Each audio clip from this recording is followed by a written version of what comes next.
नमस्कार प्रेक्षक हो.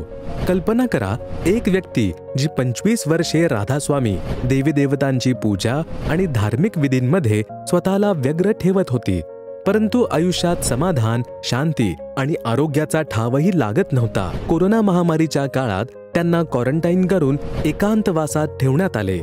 प्रेक्षक हो, ही कहाणी आहे सटाणा नाशिकचे रहिवासी दिलीप शामराव कापडनीस यांची. एकांतात असताना त्यांनी यूट्यूबवर संत रामपालजी महाराज यांचे सत्संग ऐकले. त्यातून त्यांना समजले की त्यांच्या आयुष्यातील त्रासाचे कारण चुकीच्या भक्तीत दडलेले होते. त्यांनी लगेचच ऑनलाईन नामदीक्षा घेतली आणि संत रामपालजी महाराज यांना प्रार्थना केली. प्रेक्षक हो, आश्चर्य म्हणजे केवळ काही मंत्र जपानंतर त्यांच्या शरीराला वेगळाच हलकेपणा जाणवू लागला. औषध गोळ्या न घेताही ते संपूर्णतः बरे झाले. प्रेक्षक हो, हे सगळं कसं घडलं? प्रेक्षक हो, चला तर ऐकूया दिलीप कापडनीस यांच्या तोंडून त्यांच्या आयुष्यातील या अद्भुत अनुभवाची संपूर्ण कहाणी. नमस्कार सतसाहेब. आपलं नाव? दिलीप शामराव कापडनीस. आपण कुठून आलात? मुक्काम पोस्ट द्याने, तालुका सटाणा, जिल्हा नाशिक. आपला व्यवसाय काय आहे? शेती. संत रामपालजी महाराजांची गुरुदीक्षा आपण कधी घेतली? 18/4/2021. संत रामपालजी महाराजांची गुरुदीक्षा घेण्याअगोदर आपण व आपला परिवार कोणती भक्ती साधना करत होतात? आमचे वडील वारकरी संप्रदायामध्ये होते आणि मी लहानपणापासून भक्ती मार्गात होतो. आणि मी गुरु केलेला होता ठाकरसिंग महाराज राधास्वामीमध्ये होतो. 25 वर्ष राधास्वामीमध्ये होतो आणि देवी देवतांची भक्ती करत होतो.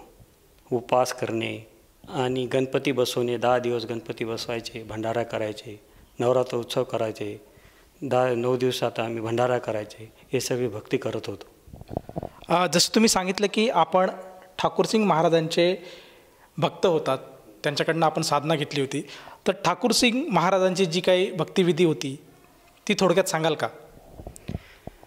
ते सांगायचे मोक्षाचा मार्ग आहे, त्रिकुटीपर्यंत जातो.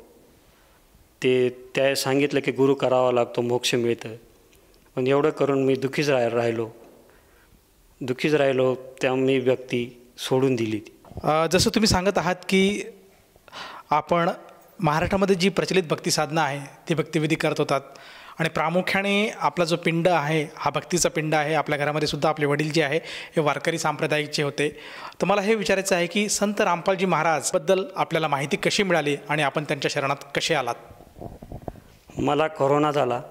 कोरोना झाल्यावर मला एकांत रूममध्ये ठेवण्यात आले आणि मी तेथेच विचार केला की मी ठाकरसिंग महाराजांची भक्ती करूनही मला कोरोना झाला आणि मला सगळ्यांमधून अलग ठेवण्यात आलं. तर एवढं करूनही मी एवढं करून मी दुःखीच राहिलो. मी तिथंच मोबाईलमध्ये यूट्यूबवर संत रामपालजी महाराजांचा सत्संग ऐकला.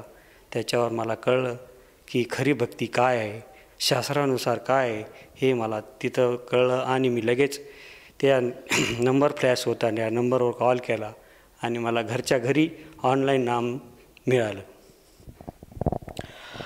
जसं तुम्ही सांगत आहात की आपल्याला ऑनलाईनच्या माध्यमातून संत रामपालजी महाराजांची गुरुदीक्षा मिळाली आणि आपण कोरोना पीडित होतात आणि आपण क्वारंटाईन होतात. तर मला विचारायचं आहे की जेव्हा आपण कोरोनाग्रस्त झाला होतात तर त्यावेळी जेव्हा आपण संत रामपालजी महाराजांच्या शरणात पण आला होतात तर त्यानंतर आपल्याला कुठल्या प्रकारचा त्रास झाला का या कोरोनाच्या परिस्थितीत? कोरोना परिस्थितीत फार त्रास झाला. इतका त्रास की भयंकर त्रास झाला की मला चालवायचं नाही, उठून उभं राहायचं नाही. फार त्रास झाला. या त्रासामधून मुक्त व्हायचं आहे म्हणून मी संत रामपालजी महाराजांच्या शरणात गेलो. ते माझ्यावर खरंच दया केली परमात्माने आणि मला शरणमध्ये घेतलं आणि मी कोरोना काळात नामदीक्षा घेतली आणि मला लगेच फरक पडला की मंत्रजाप 1-2 मंत्रजाप केल्यावर मला शरीराला थोडी शांतता मिळाली आणि ते कोरोनातून मी मुक्त झालो आणि दवाखान्यात न जाता घरच्या घरी रिपेअर झालो मी.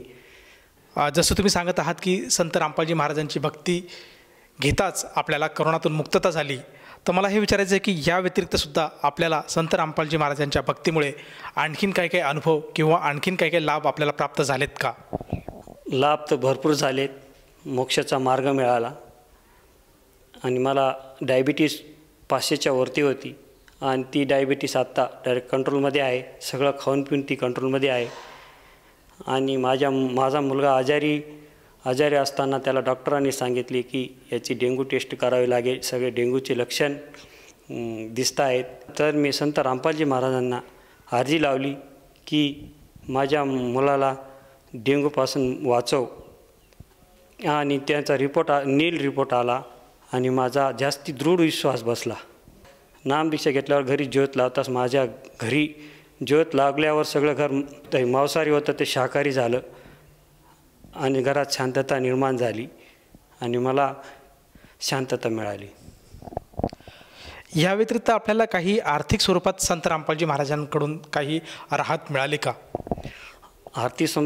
माझ्यावर फार कर्ज झालं होतं की ते कर्ज फेडणं फार मुश्किल होतं. तर मला परमात्माने एकाच वर्षात ते कर्ज नील केलं. जसं तुम्ही सांगत आहात की संत रामपालजी महाराजांच्या सद्भक्तीमुळे आपल्याला बरेचसे लाभ प्राप्त झालेत, शारीरिक स्वरूपात, आर्थिक स्वरूपात. तर आपल्या ह्या लाभातून, आपल्या या अनुभवातून आपल्यासारखे जे दुःखी कष्टी लोक आहेत, जे आज परमेश्वरासाठी भटकत आहेत, जे आज आपल्या TV चॅनलच्या माध्यमातून आपल्याला जुडलेले आहेत, तर अशा सर्वांना आपण आपल्या लाभातनं, आपल्या अनुभवातून काय संदेश द्याल? मी प्रार्थना करू शकतो की सगळ्यांनी गुरु करावा. गुरु हा मोक्षाचा मार्ग आहे. सगळ्यांनी गुरु करावा. मानव जन्म पुन्हा पुन्हा मिळत नाही, तर सगळ्यांनी हा गुरु करावा. मोक्षाचा मार्ग आहे. संसार तर सगळेच करतात, पण संसार करून परमार्थ करा. मी प्रार्थना करतो की संत रामपालजी महाराजांच्या शरणात या आणि आपल्या आत्म्याचे कल्याण करा. आणि सगळ्यांना सांगू इच्छितो की खरंच परमात्मा कोण आहेत हे आपल्याला कळेल. आणि आजपर्यंत आपण भटकलो आहोत, सगळ्यांनीच या मार्गात यावे अशी माझी विनंती आहे. तर सगळ्यांनी गुरु करावा आणि सोशल मीडियावर टी व्हीवर आणि याच्यावर सत्संग येतात, ते सत्संग ऐका. खरा परमात्मा कोण आहे हे ओळखा. आणि पुस्तक आहेत ज्ञानगंगा, जे जगण्याचा मार्ग, हे पुस्तक वाचा. त्या पुस्तकातून आपल्याला ज्ञान कळेल. काय खरी भक्ती काय आहे, शास्त्रानुसार काय आहे हे लोकांना सांगा. लोकांना कळेल की खरं भक्ती काय आहे. जसं तुम्ही सांगत आहात की संत रामपालजी महाराजांचं ज्ञान हे आज TV चॅनलच्या माध्यमातून सगळ्या जगासमोर येत आहेत. त्याचप्रमाणे सोशल मीडियाचे जेवढे पण प्लॅटफॉर्म आहेत, यूट्यूब आहे, फेसबुक आहे, इंस्टाग्राम आहे, ट्विटर आहे, या सर्व संकेतस्थळी संत रामपालजी महाराजांचं ज्ञान आज बिखरू पाहत आहेत. तर यातूनसुद्धा संत रामपालजी महाराजांची माहिती मिळू शकते समाजाला आणि त्यांचं ज्ञान संपादित करून समाज संत रामपालजी महाराजांची सद्भक्ती स्वीकारू शकतो. तुम्हाला हे विचारायचं आहे की जेव्हा एखाद्या साधकाला वाटलं की आपण संत रामपालजी महाराजांची ज्ञान घ्यायला काही हरकत नाही, त्यांच्याकडनं गुरुदीक्षा घ्यायला काही एक हरकत नाही, तर ती व्यक्ती संत रामपालजी महाराजांची गुरुदीक्षा कशी घेऊ शकेल? विविध चॅनलवर सत्संग येतात, सोशल मीडियावर, यूट्यूब, इंस्टाग्राम, ट्विटरवर सत्संग येतात. त्या सत्संगावर पट्टी येते, त्या पट्टीवर नंबर फ्लॅश होतो.